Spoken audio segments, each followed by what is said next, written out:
Introducción a la vida devota por San Francisco de Sales. Capítulo 11. De la inquietud. La inquietud no es una simple tentación, sino una fuente de la cual y por la cual vienen muchas tentaciones. Diremos, pues, algo acerca de ella. La tristeza no es otra cosa que el dolor del espíritu o causa del mal que se encuentra en nosotros contra nuestra voluntad, ya sea exterior como pobreza, enfermedad, desprecio, ya interior como ignorancia, sequedad, repugnancia, tentación. Luego, cuando el alma siente que padece algún mal, se disgusta de tenerlo, y he aquí la tristeza, y enseguida desea verse libre de él y poseer los medios para echarlo de sí. Hasta este momento tiene razón, porque todos naturalmente deseamos el bien, huimos de lo que creemos que es un mal. Si el alma busca por amor de Dios los medios para librarte del mal, los buscará con paciencia, dulzura, humildad y tranquilidad, y esperará su liberación más de la bondad y providencia de Dios que de su industria y diligencia. Si busca su liberación por amor propio, se inquietará y acalorará en pos de los medios, como si este bien dependiese más de ella que de Dios. No digo que así lo piense, sino que se afanará como si así lo pensase. Y si no encuentra enseguida lo que desea, caerá en inquietud y en impaciencia, las cuales, lejos de librarla del mal presente, lo empeorarán. Y el alma quedará sumida en una angustia y una tristeza y en una falta de aliento y de fuerzas tal que le parecerá que su mal no tiene ya remedio. He aquí, pues, que la tristeza, que al principio es justa, engendra la inquietud, y ésta le produce un aumento de tristeza que es mala sobre toda medida. La inquietud es el mayor mal que puede sobrevenir a un alma fuera del pecado, porque así como las sediciones y revueltas intestinas de una nación la arruinan enteramente e impiden que pueda resistir al extranjero, de la misma manera nuestro corazón, cuando está interiormente perturbado e inquieto, pierde la fuerza para conservar las virtudes que había adquirido, y también la manera de resistir las tentaciones del enemigo, el cual hace entonces toda clase de esfuerzos para pescar a río revuelto, como suele decirse. La inquietud proviene del deseo desordenado de librarse del mal que se siente o de adquirir el bien que se espera, y sin embargo, nada hay que empeore más el mal, que aleje tanto el bien como la inquietud y el ansia. Los pájaros quedan prisioneros en las redes y en las trampas porque al verse cogidos en ellas comienzan a agitarse y revolverse convulsivamente para poder salir, lo cual es causa de que a cada momento se enreden más. Luego, cuando te apremia el deseo de verte libre de algún mal o de poseer algún bien, ante todo es menester procurar el reposo y la tranquilidad del espíritu y el sosiego del entendimiento y de la voluntad, y después, suave y dulcemente, perseguir el logro de los deseos, empleando con orden los medios convenientes. Y cuando digo suavemente, no quiero decir con negligencia, sino sin precipitación, turbación e inquietud. De lo contrario, en lugar de conseguir el objeto de tus deseos, lo echarás todo a perder y te enredarás cada vez más. Mi alma, decía David, siempre está puesta, oh Señor, en mis manos, y no puedo olvidar tu santa ley. Examina, pues, una vez al día a lo menos, o por la noche y por la mañana, si tienes el alma en tus manos, o si alguna pasión o inquietud te la ha robado. Considera si tienes tu corazón bajo tu dominio, o bien si ha huido de tus manos para enredarse en alguna pasión desordenada de amor, de aborrecimiento, de envidia, de deseo, de temor, de enojo, de alegría. Y si se ha extraviado, procura ante todo buscarlo y conducirlo a la presencia de Dios, poniendo todos tus afectos y deseos bajo la obediencia y la dirección de su divina voluntad. Porque así como los que temen perder alguna cosa que les agrada mucho, la tienen bien cogida de la mano, Así también, a imitación de aquel gran rey, hemos de decir siempre: oh Dios mío, mi alma está en peligro.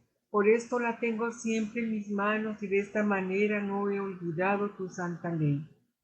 No permitas que tus deseos te inquieten, por pequeños y por poco importantes que sean, porque después de los pequeños, los grandes y los más importantes encontrarán tu corazón más dispuesto a la turbación y al desorden.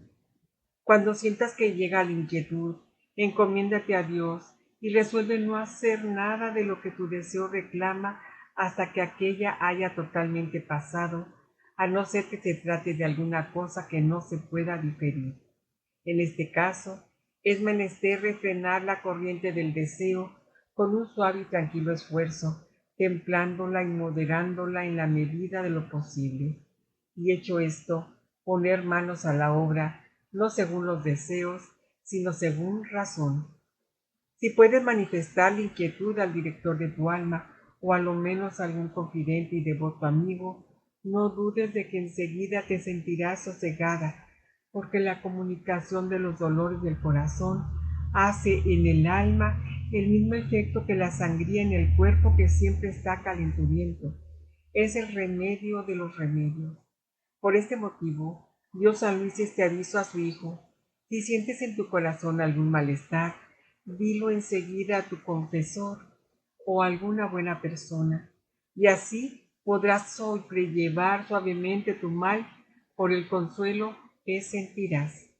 Capítulo 12. De la tristeza. Dice San Pablo: la tristeza, que es según Dios, obra la penitencia para la salvación. La tristeza del mundo obra la muerte.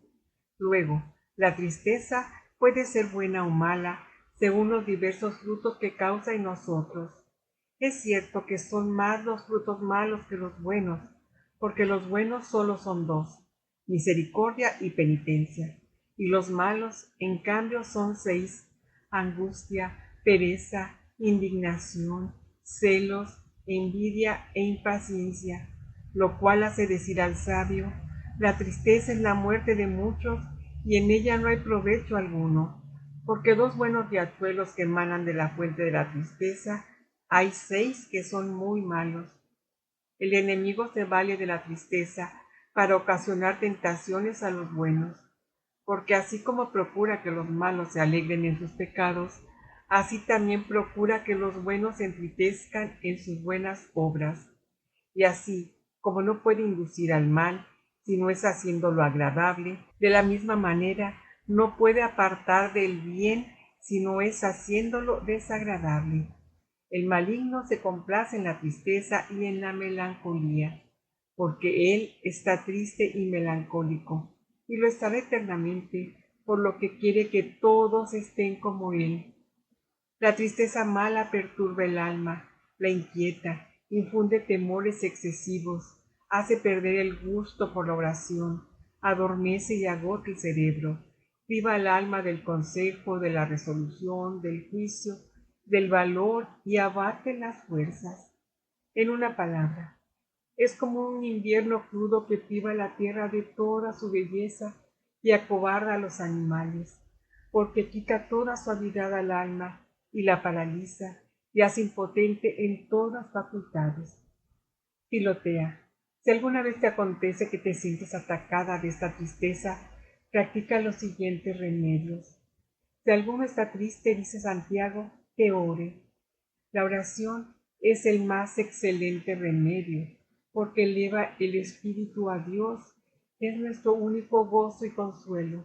Mas al orar hemos de excitar afectos y pronunciar palabras ya interiores, ya exteriores, que muevan a la confianza y al amor de Dios, como: oh Dios de misericordia, Dios mío bondadísimo, Salvador de bondad, Dios de mi corazón, mi gozo, mi esperanza, mi amado esposo, bien amado de mi alma, y otras semejantes. Esfuérzate en contrariar vivamente las inclinaciones de la tristeza, y aunque te parezca que en este estado todo lo haces con frialdad, pena y cansancio, no dejes empero de hacerlo. porque el enemigo, que pretende hacernos aflojar en nuestras buenas obras mediante la tristeza, al ver que a pesar de ella no dejamos de hacerlas y que haciéndolas con resistencia tienen más valor, cesa entonces de afligirnos. Canta himnos espirituales, porque el maligno ha desistido a veces de sus ataques merced a este medio, como lo atestigua el espíritu que asaltaba o se apoderaba de Saúl, cuya vehemencia cedía ante la salmodia. Es muy buena cosa ocuparse en obras exteriores y variarlas cuando sea posible, para distraer el alma del objeto triste, purificar y enfervorizar el corazón, pues la tristeza es una pasión de suyo fría y árida. Haz actos exteriores de fervor, aunque sea sin gusto, como abrazar el crucifijo, estrecharlo contra el pecho, besarle las manos y los pies, levantar los ojos al cielo, elevar la voz hacia Dios con palabras de amor y de confianza como esta: mi amado para mí y yo para él, como manojito de mirra es mi amado para mí. Él reposará sobre mi pecho, mis ojos se derriten por ti, oh Dios mío, diciendo: ¿cuándo me consolarás, oh Jesús? Seas para mí, Jesús. Viva Jesús y vivirá mi alma. ¿Quién me separará del amor de Dios? Y otras semejantes. La disciplina moderada es buen remedio contra la tristeza, porque esta voluntaria aflicción exterior penetra el consuelo interior, y el alma, al sentir los dolores de fuera, se distrae de los de dentro. La frecuencia de la Sagrada Comunión es excelente, porque este pan celestial robustece el corazón y regocija el espíritu. Descubre todos los sentimientos, afectos y sugestiones que nacen de la tristeza a tu director y a tu confesor, con humildad y fidelidad. Busca el trato de personas espirituales y conversa con ellas cuanto puedas durante este tiempo. Y principalmente, resígnate en las manos de Dios, disponiéndote a padecer esta enojosa tristeza con paciencia, como un justo castigo a tus vanas alegrías, y no dudes de que Dios, después de haberte probado, te librará de este mal. Capítulo 13. De los consuelos espirituales y sensibles y cómo hay que conducirse en ellos. Dios conserva este gran mundo en una perpetua mudanza, por la cual el día se cambia en noche, la primavera en verano, el verano en otoño, el otoño en invierno y el invierno en primavera. Y nunca un día es igual al anterior, pues los hay nublados, lluviosos, secos, ventosos, variedad que llena de hermosura el universo. Lo mismo puede decirse del hombre, el cual, según el dicho de los antiguos, es un compendio del mundo, porque nunca se halla en el mismo estado, y su vida se desliza sobre la tierra como las aguas, flotando y moviéndose con perpetua variedad de movimientos, que ora lo elevan hacia la izquierda, ora lo hunden en el temor, ora lo inclinan hacia la derecha por el consuelo, ora hacia la izquierda por la aflicción, y jamás uno solo de sus días, ni siquiera una sola de sus horas, es igual a la que pasó. He aquí una importante advertencia. Hemos de procurar conservar una continua e inalterable igualdad de corazón en medio de una desigualdad tan grande de acontecimientos. Y aunque todas las cosas den vueltas y cambien continuamente en torno nuestro, nosotros hemos de permanecer constantemente inmóviles, mirando, caminando y aspirando hacia nuestro Dios. Que la nave tome este o aquel rumbo, que navegue hacia el levante o hacia poniente, hacia el septentrión o hacia el mediodía. Sea cual fuere el viento que la mueva, siempre su brújula mirará hacia su estrella favorita y hacia el polo. Que todo ande revuelto, no ya tan solo en torno nuestro, sino aún dentro de nosotros mismos.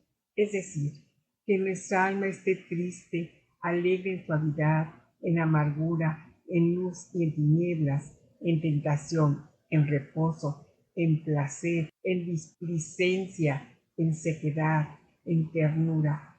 que el sol la abrace o el rocío la refresque. Es menester que siempre y constantemente la punta de nuestro corazón, nuestro espíritu, nuestra voluntad superior, que es nuestra brújula, mire incesantemente y aspire perpetuamente al amor de Dios, a su Creador, a su Salvador, a su único y soberano bien. Ya vivamos, ya muramos, dice el apóstol, si permanecemos en Dios, ¿quién nos separará del amor y caridad de Dios? No, jamás cosa alguna nos separará de este amor, ni la tribulación, ni la angustia, ni la muerte, ni la vida, ni el dolor presente, ni el temor de los accidentes futuros, ni los artificios del maligno espíritu, ni la elevación de las consolaciones, ni el abismo de las aflicciones, ni la ternura, ni la sequedad han de separarnos jamás de esta santa caridad que está fundada en Jesucristo. Esta resolución tan absoluta de jamás abandonar a Dios ni dejar su dulce amor sirve de contrapeso a nuestras almas para mantenerlas en una santa igualdad en medio de la desigual diversidad de movimientos que la condición de esta vida le acarrea. Porque así como las abejas, al sentirse sorprendidas por el viento en medio del campo, se cogen de las piedras para poderse balancear en el aire y no ser tan fácilmente arrastradas a merced de la tempestad, de la misma manera nuestra alma, después de haber abrazado con su resolución el precioso amor de Dios, permanece constante en medio de la inconstancia y de las vicisitudes, de los consuelos y aflicciones espirituales y temporales, exteriores e interiores. Mas aparte de esta doctrina general, necesitamos algunos principios particulares, exteriores e interiores. 1. Afirmo, pues, que la devoción no consiste en la dulzura, suavidad, consolación y ternura sensible al corazón, que provoque en nosotros lágrimas y suspiros y nos causa una cierta satisfacción agradable y sabrosa en algunos ejercicios espirituales. No, Filotea, la devoción y esto no son en manera alguna una misma cosa, porque hay muchas almas que gozan de estas ternuras y consolaciones y a pesar de ello no dejan de ser muy viciosas, y por consiguiente no tienen un verdadero amor de Dios, ni mucho menos una verdadera devoción. Cuando Saúl perseguía a muerte a David, que huía delante de él hacia los desiertos de Engadí, entró solo en una caverna, donde David se había ocultado. Hubiera podido 1000 veces darle muerte, le perdonó la vida, y no solo quiso infundirle temor, sino que después de haberle dejado salir libremente, le llamó para probarle su inocencia y hacerle saber que lo había tenido a su arbitrio. Ahora bien, por este motivo, ¿qué cosas no hizo Saúl para demostrar que su corazón se había ablandado con respecto a David? Llamóle hijo suyo, se echó a llorar en voz alta, comenzó a alabarle, a reconocer su bondad, a rogar a Dios por él, a presagiar su grandeza, a encomendarle su posteridad para después de su muerte. ¿Qué mayor dulzura y ternura de corazón podía manifestarle? Y no obstante, a pesar de esto, su alma no había cambiado y continuó persiguiendo a David tan cruelmente como antes. También se encuentran personas que al considerar la bondad de Dios y la pasión del Salvador, sienten gran ternura en su corazón, que les hace prorrumpir en suspiros, lágrimas, oraciones y acciones de gracias muy sensibles, de tal manera que podría decirse que son presa de una gran devoción. Mas cuando se llega a la práctica, aparece que como la lluvia pasajera de un verano caluroso, que al caer a grandes chorros sobre la tierra, no la penetra, y sólo sirve para provocar la salida de las setas. De la misma manera, estas lágrimas y estas ternuras, al caer sobre un corazón vicioso, no lo penetran y son para él completamente inútiles, porque a pesar de ello, estos infelices no se desprenden ni de un céntimo de los bienes mal adquiridos, ni renuncian a uno solo de sus perversos afectos, ni quieren aceptar la menor incomodidad del mundo en el servicio de aquel Señor sobre el cual tanto han llorado. de suerte que los buenos movimientos que han sentido no son otra cosa que ciertos hongos espirituales, que no sólo no constituyen la verdadera devoción, sino que con frecuencia son grandes artimañas del enemigo, el cual, mientras entretiene a las almas con estas pequeñas consolaciones, hace que queden contentas y satisfechas con esto y que no busquen la verdadera y sólida devoción, la cual consiste en una voluntad constante, resuelta, pronta y activa en ejecutar lo que es agradable a Dios. Un niño llorará amargamente si ve que sangran a su madre con una lanceta, pero si al mismo tiempo su madre le pide una manzana o un paquete de confites que tiene en la mano, no querrá en manera alguna soltarlo. Tales son en su mayor parte nuestras tiernas devociones. Cuando vemos la lanzada que traspasa el corazón de Jesucristo crucificado, lloramos de ternura. A Filotea, está bien llorar la pasión dolorosa y la muerte de nuestro Padre y Redentor, mas porque no le damos de buen grado la manzana que tenemos en nuestras manos y que Él nos pide constantemente, a saber, nuestro corazón, la única manzana de amor que este Salvador desea de nosotros. ¿Por qué no le ofrecemos tantos pequeños afectos, goces, complacencias que Él quiere arrebatarnos de las manos y no puede? Porque son nuestras golosinas y las preferimos a la gracia celestial. Ah, son amistades de niños pequeños, tiernas sí, pero débiles, ilusorias y sin efecto. La devoción no consiste en estas ternezas y afectos sensibles que unas veces proceden del propio natural, que es también blando y susceptible de la impresión que se le quiere dar, y otras veces del enemigo, que para distraernos con esto excita nuestra imaginación con ideas que producen estos efectos. 2.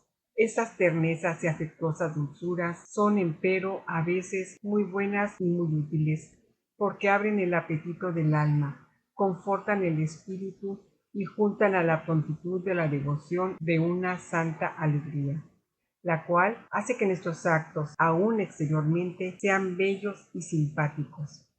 Es el gusto que se siente por las cosas divinas, el cual así exclamará David: «Oh Señor, qué dulces son a mi paladar tus palabras, más dulces que la miel en mi boca». Y ciertamente, el más insignificante consuelo de la devoción que sentimos vale más, bajo todos los conceptos, que las más excelentes virtudes del mundo. La leche que chupan los niños, es decir, las mercedes del divino esposo, saben mejor al alma que el vino sabroso de los placeres de la tierra. El que las ha gustado tiene todas las demás cosas de la tierra por bien y agente. Y así como los que tienen regaliz en la boca reciben de ella una dulzura tan grande que no sienten ni hambre ni sed, así también aquellos a quienes Dios ha dado este maná celestial de las suavidades y de las consolaciones exteriores, no pueden desear ni recibir los consuelos del mundo, a lo menos para entretenerse y complacerse en ellos. Estas suavidades son un pequeño anticipo de las suavidades inmortales que Dios da a las almas que le buscan. Son los confites que da a sus hijos para atraerlos. Son aguas cordiales que les ofrece para confortarlos. Y son también como ciertas zarras de las recompensas eternas. Se dice que Alejandro Magno, navegando en alta mar, descubrió antes que nadie la Arabia feliz, por la suavidad de los aromas que el viento le llevaba, con lo que se animaron él y sus compañeros. De la misma manera, nosotros recibimos con frecuencia en este mar de la vida mortal dulzuras y suavidades que sin duda nos hacen presentir las delicias de la patria celestial a la cual tendemos y aspiramos. 3. Pero me dirás, puesto que hay consuelos sensibles que son buenos y vienen de Dios, y también los hay inútiles, peligrosos y aun perniciosos, que provienen de la naturaleza o del enemigo, ¿cómo podré discernir los unos de los otros, y conocer los buenos y los inútiles, y conocer los malos y los inútiles, entre los que son buenos. Es doctrina general, amada Filotea, que en cuanto a los afectos y pasiones, los hemos de conocer por los frutos.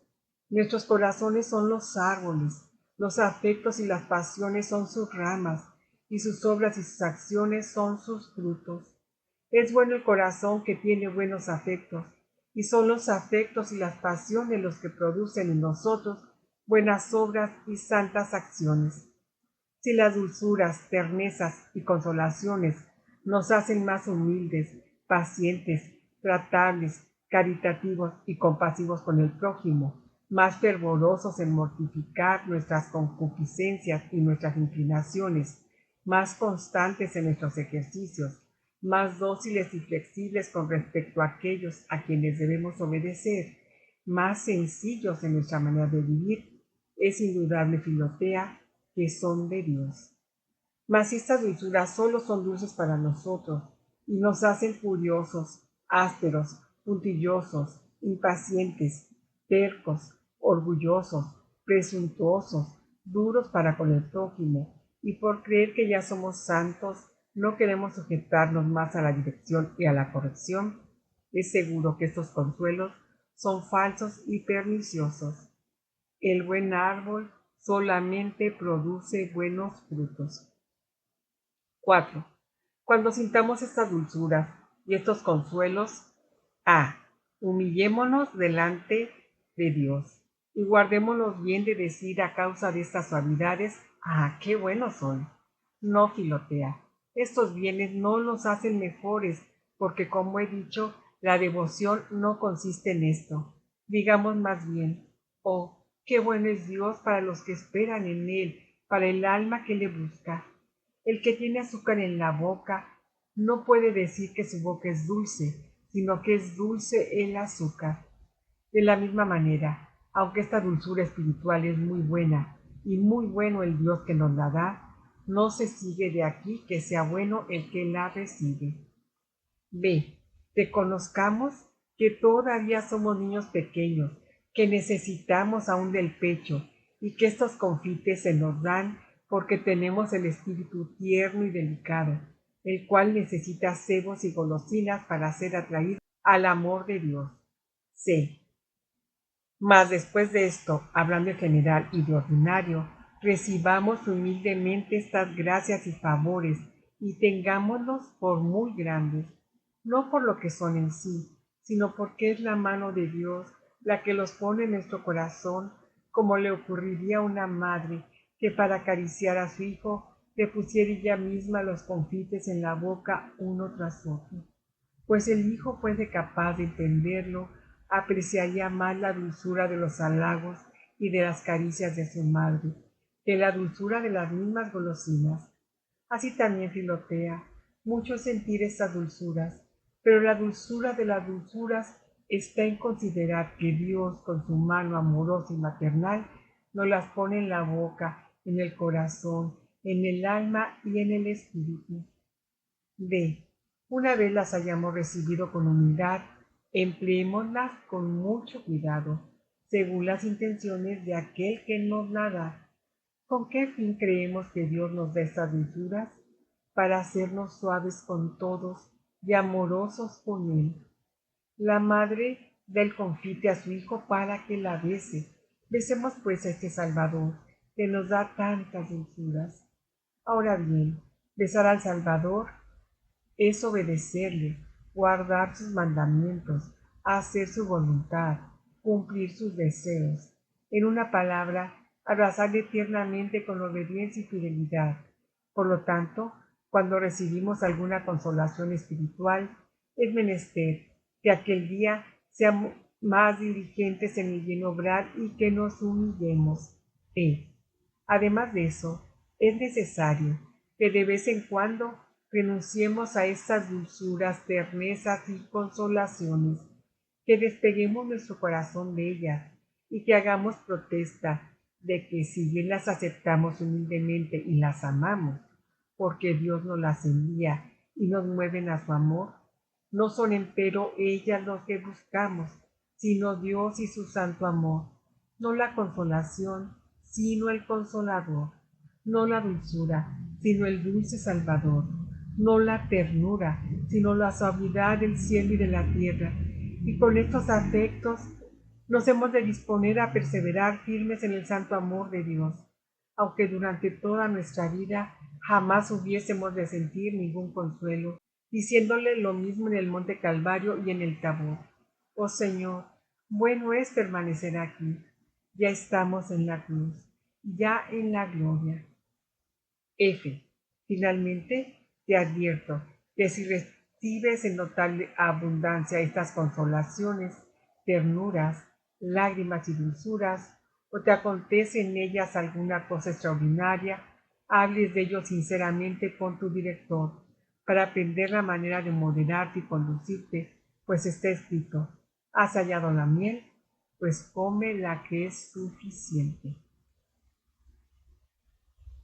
Capítulo 14. De las sequedades y esterilidades espirituales. Muy amada Filotea, cuando sientas consolaciones te conducirás de la manera que acabo de decirte, pero este tiempo tan agradable no durará siempre, sino que más bien te ocurrirá que alguna vez de tal manera te verás privada y desposeída del sentimiento de la devoción, que tu alma te parecerá una tierra desierta, infructuosa y estéril, sin un solo sendero ni camino para llegar a Dios, y sin una gota de gracia que pueda regarla a causa de las sequedades que, según te parecerá, la convertirán en un desierto. ¡Ah, qué digna de compasión es el alma que se encuentra en este estado, sobre todo cuando está mal es demente! Porque entonces, a imitación de David, se derrite en lágrimas día y noche, mientras que con mil sugestiones para hacerla desesperar, el enemigo se burla de ella y le dice, pobrecita, ¿dónde está tu Dios?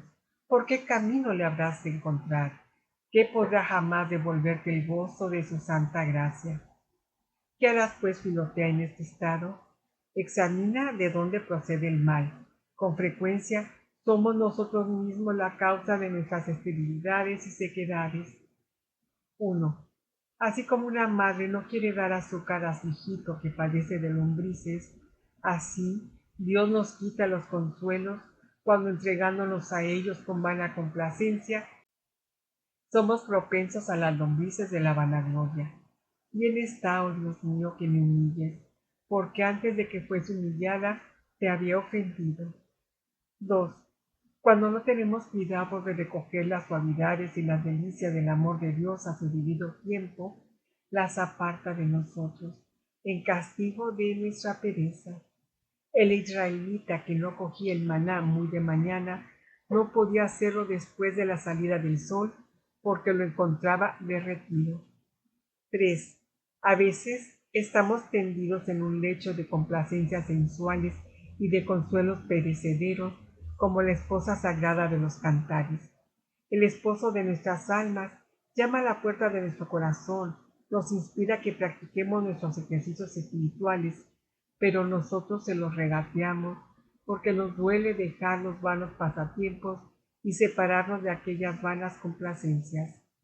Por esto pasa de largo y deja que nos enterecemos y después, cuando queremos buscarle nuestro gran trabajo para encontrarlo, bien merecido lo tenemos, porque hemos sido tan infieles y desleales a su amor que nos hemos negado a su ejercicio para seguir el de las cosas del mundo. Ah, ya tienes la harina de Egipto, no recibirás el maná del cielo. Las abejas aborrecen todos los olores artificiales y las suavidades del Espíritu Santo son incompatibles con las delicias artificiosas de este mundo. 4. La doblez y la afectación en las confesiones y en el trato espiritual con el director atraen las sequedades y la esterilidad. Porque, puesto que mientes al Espíritu Santo, no se maravilla si te niega su consuelo. No quieres ser sencilla y simple como un niño pequeño. Luego, tampoco tendrás las golosinas de los niños. 5. Estás saciada de goces mundanos. No es pues extraño si no hayas gusto en las delicias espirituales. Dice el antiguo proverbio que a las palomas cuando están hartas les parecen amargas las cerezas. Has llenado de bienes, dice la Madre de Dios, a los hambrientos, y has dejado vacíos a los ricos. Los ricos de placeres mundanos no están dispuestos para los goces espirituales. 6. ¿Has conservado bien el fruto de los consuelos recibidos? Pues recibirás otros, porque al que tiene se le dará más, y al que no tiene lo que le han dado porque lo ha perdido por su culpa, aun esto le será arrebatado. Es decir, le privarán de las gracias que le tenían preparadas. Es muy cierto que la lluvia vivifica las plantas que están verdes, pero a las que no lo están, les quita aún la vida que no tienen, pues enseguida las pudre. Por estas diversas causas perdemos las devotas consolaciones y caímos en la sequedad y esterilidad de espíritu. Examinemos, pues, nuestras conciencias, para ver si descubrimos en nosotros alguno de estos defectos. Pero ten en cuenta, Filotea, que en este examen no ha de hacerse con inquietud ni excesiva curiosidad, sino que si después de haber considerado fielmente nuestro comportamiento en este punto, encontramos la causa del mal, hemos de dar las gracias a Dios, porque el mal está ya en parte curado cuando se ha descubierto su causa. Si al contrario, nada ves de particular que te parezca que haya podido dar ocasión a esta sequedad, no pierdas el tiempo en un más detenido examen, sino que con toda simplicidad, sin examinar ninguna otra particularidad, haz lo que te diré. 1. Humíllate mucho delante de Dios, por el conocimiento de tu nada y de tu miseria. ¡Ah, qué pobre soy de mí!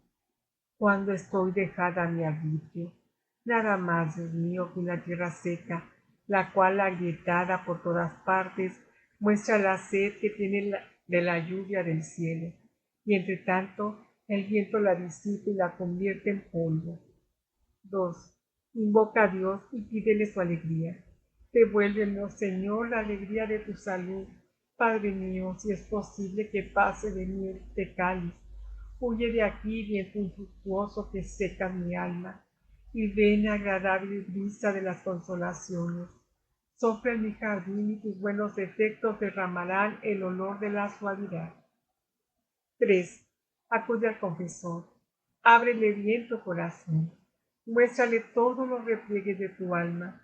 Sírvete de los consejos que te dará con gran simplicidad y humildad, porque Dios, que gusta infinitamente de la obediencia, hace que sean útiles los consejos que recibimos de otros, sobre todo de los directores de almas, aunque por otra parte estos consejos sean de poca apariencia, como hizo provechosas a Naamán las aguas del Jordán, cuyo uso le había ordenado Eliseo sin ninguna apariencia de razón humana. 4. Pero después de lo dicho, nada hay tan provechoso en las sequedades y esterilidades como el no ansiar ni dejarse dominar por el deseo de ser liberada. No digo que no se puedan tener simples deseos de verse libres de ellas. Lo que digo es que no hemos de poner en ello el corazón, sino antes bien abandonarnos a la pura merced de la especial providencia de Dios, a fin de que se sirva de nosotros según le plazca en medio de estas espinas y de estos desiertos. En tal estado, pues, digamos a Dios, oh Padre, si es posible que pase de mí de este cáliz, pero añadamos con valor, mas no se haga mi voluntad sino la tuya, y detengámonos en esto con toda la calma que nos sea posible, ya que Dios, al vernos en esta santa indiferencia, nos consolará con gracias y favores, así como al ver a Abraham resuelto a privarse de su hijo Isaac, se contentó con verle indiferente y con aquella pura resignación, y le consoló con una visión muy agradable y con dulcísimas bendiciones.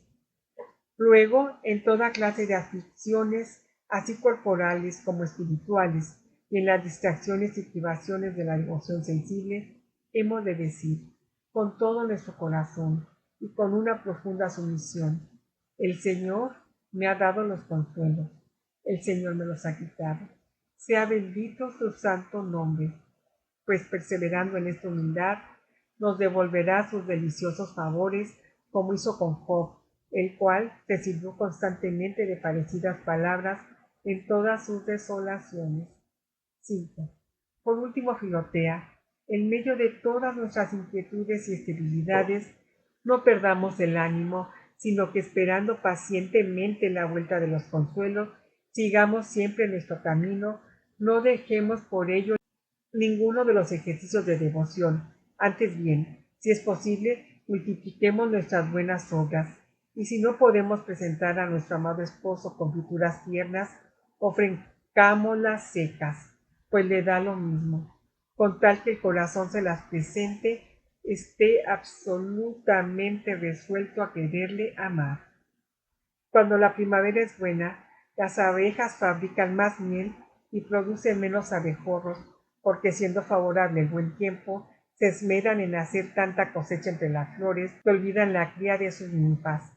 Pero cuando la primavera es desapacible y nublada, producen más ninfas y no tanta miel, porque no pudiendo salir para la cosecha, se ocupan en poblarse y en multiplicar la raza.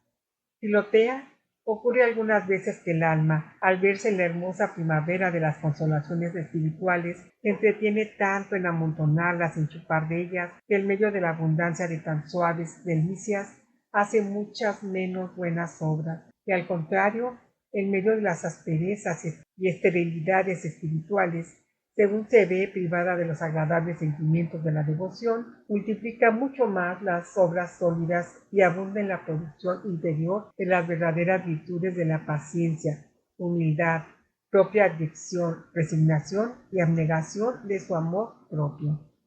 Es, pues, un gran abuso en muchos, particularmente en las mujeres, creer que el servicio que hacemos a Dios sin gusto, sin ternura de corazón y sin sentimiento es menos agradable a la divina majestad. Al contrario, nuestros actos son como las rosas, las cuales cuando están frescas son más bellas, pero en cambio, cuando están secas despiden más olor y es mayor su fortaleza. Lo mismo ocurre en nuestro caso. Aunque nuestras buenas obras, hechas con ternura de corazón, sean más agradables a nosotros, porque no miramos más que nuestro propio deleite, hechas con sequedad y esterilidad, son más olorosas y tienen más valor delante de Dios.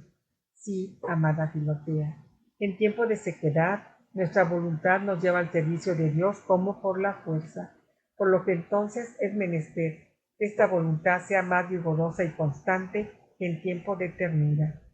No es gran cosa servir a un príncipe en medio de las delicias de la corte, servirle empero en la dureza de la guerra, en medio de la incertidumbre de las persecuciones, es una verdadera señal de constancia y de fidelidad.